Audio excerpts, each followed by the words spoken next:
A question that I get sometimes from students is they come to me and they say, Geoff, I feel like I had these ideas, but I feel like when I express them, I don't sound very confident when I talk. What are some things I can do to mitigate that, to sound a little bit more confident and sure of myself when I speak? So today we're going to talk about a couple just little tweaks you can do to your speech to give off that sense of, you know what you're talking about, confidence, high self-esteem, things like that. Good morning, guys. Good evening. Good afternoon. Welcome to your daily American English pronunciation show, which is Wake Up American. We are here Monday through Friday from 7 to 8 a.m. New York to make sure that you get in your 5 to 10 minutes of practice for today. In the guide in that process, there is me. Hi, my name is Geoff, or as a breath. It's on the 4 keys to a natural sound in American English: clean placement, pitch, breath. Trying to weaken your consonant sounds and strengthen your vowel sounds. So let's talk about some things first that can weaken what you say and make you sound less confident. A lot of that can be traced to things like using some higher pitches. Like if you go an extra step above your own voice range, like for me, if I talk like this, that's going to be perceived as being a little bit less authoritative. Now, this is subjective to your body type. Okay, so we're talking about what's high pitch for your body. A lot of people talk with higher voices than me. Some people talk with lower voices than me. Doesn't really matter. It's about your own body type. Some other additional things that you can do to watch out for, I should say: rising intonation overuse. This is called uptalk. And it maybe can be best demonstrated if I just kind of start talking like it. Like, this is uptalk. Do you hear how now everything is a question, even though it's not? That's uptalk. Just an overuse of rising intonation at the end of generally your talkers. So trying to cut out on that as well. To combat that, both of these, what we really want to be considering are a couple of things. Firstly, if you want something to sound more authoritative, you can use more falling intonation. Compare.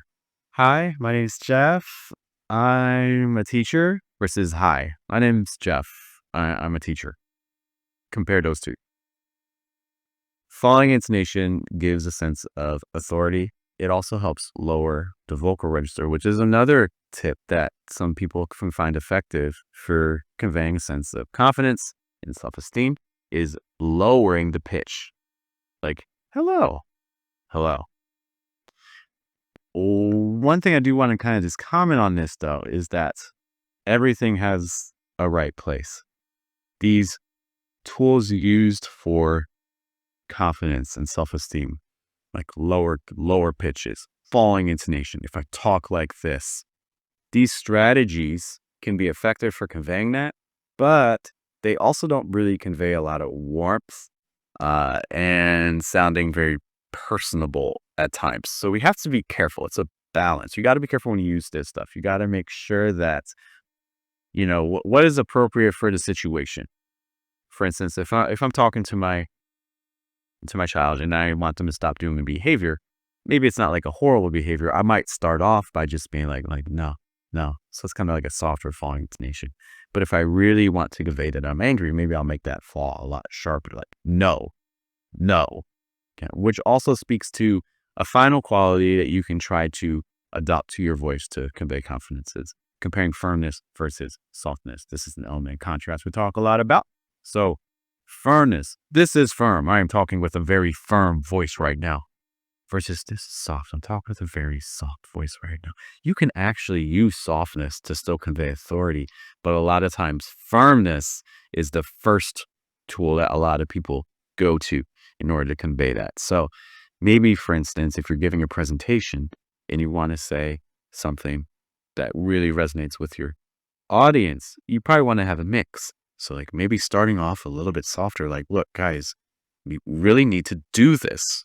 See how it goes from softer, like, look, guys, and then shifts over to firmer. We really need to do this, especially on do. So these are just a couple of quick techniques that you can do to change what you say, make it sound a little bit more confident, or conversely, to soften if that's what you're looking for. You can use some of those earlier techniques we discussed. All right, guys, I do need to run, but heck, thanks for hanging out with me. I know there's a lot of pronunciation resources out there. I'm very much aware of that. So the fact that you are here with me is appreciated. I'll see you guys later. Have a good day, have a good night, and a good afternoon.